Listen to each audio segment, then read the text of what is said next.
Okay, let's do this.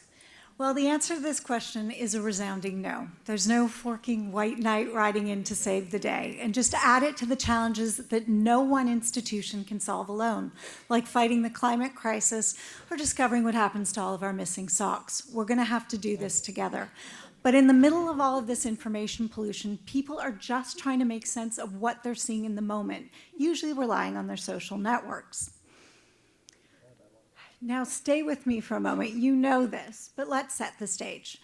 The more people rely on their social networks, the more and more they're vulnerable to disinfo.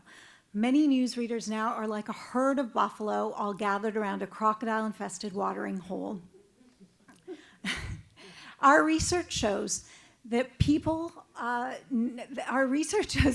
scrolling and sharing their way through the disinformation age.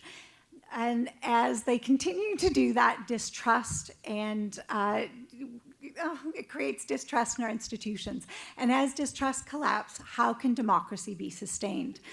Well, we have to start by empowering people. So how do we do that? Well, we know the ins and outs of journalism. We know how the truth sausage gets made. But the challenge is sharing that information with everyone else.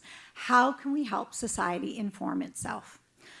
Well, that's a question at the Canadian Journalism Foundation that keeps us up at night.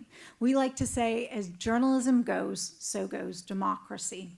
And the way things are going, we can't afford to sit on the sidelines.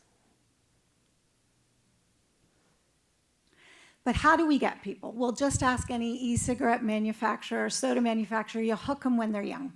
And the CJF has done a lot of work, like many others, in creating valuable resources to teach students the nuts and bolts of news literacy.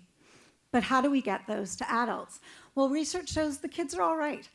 It's the older generation, half of North America's population all heading toward retirement, that are more likely to not only fall for disinfo, but to share it online. Students are a captive audience in the classroom, but adults are busy juggling plates and balls, like binge watching the next season of Succession before we go to bed. So we had to find an approach that was short, memorable, and simple. Luckily, we all have a secret superpower. Call it our built-in spidey senses. And that superpower is skepticism. And we think we can put everyone's inner skeptic to work, because a moment of doubt can go a long way when it's followed up by action. Journalists use skepticism every day. You're the toughest crowd I know. So we wanted to teach people to think like a journalist when they're reading and sorting through information online. So in October, we created a framework called Doubt It. Doubt it, check it, challenge it. Simple, repeatable techniques to teach people the telltale signs to find disinfo. And it's just like a fitness regime. You don't stampede into powerlifting in day one. You build small habits that build toward positive change. Now, like much of social media, we want it to be engaging. We don't take ourselves too seriously, we don't point fingers, and we don't get bogged down by the bigger conversation. But we do want people to leave when they say you're fake news to tell us exactly why. So our Doubt It resources are created to be engaging so that people can spend just 2 minutes and leave a little bit news savvier. Canadian journalists and YouTube stars have joined in our campaign to get our message to more than 500,000 people so far. And just like BuzzFeed, everyone loves a quiz. So we created a fake news quiz so that people can test their inner skeptic. And when they miss their mark, we tell them where they went wrong and what to look for the next time. But our work is just getting started. As we heard about underserved areas, local news, and news deserts, it's vital that we get our resources to as many people as possible so they have access to quality information in every community. So we've created our resources to make them shareable.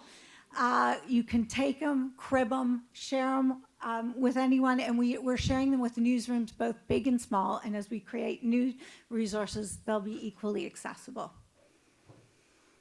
If people can sort through the noise and pollution to see the value of quality journalism, then it only augments in its value, and that's good news for the newsroom, and it's good news for democracy. So thanks to everyone for giving me 5 minutes of their time, and our thanks to Google, whose support has gone a long way in our efforts to fight, to join our fight in news literacy. Thank you, everyone.